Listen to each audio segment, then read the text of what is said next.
My name is Simon Taylor. I've been working at METTLER TOLEDO for 14 years now in the lab division.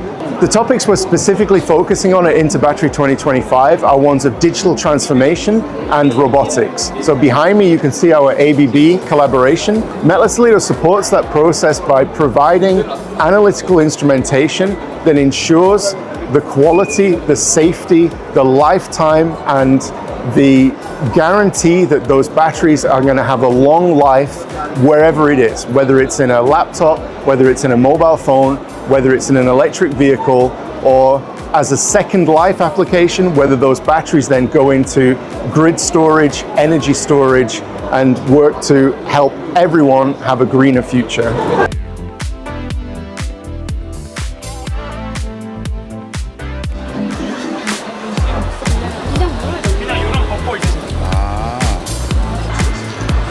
And this show is by far the largest battery show I've ever visited across the world, and I think it goes from strength to strength. So thank you to the team, thank you for inviting me, and it's been a really fantastic show.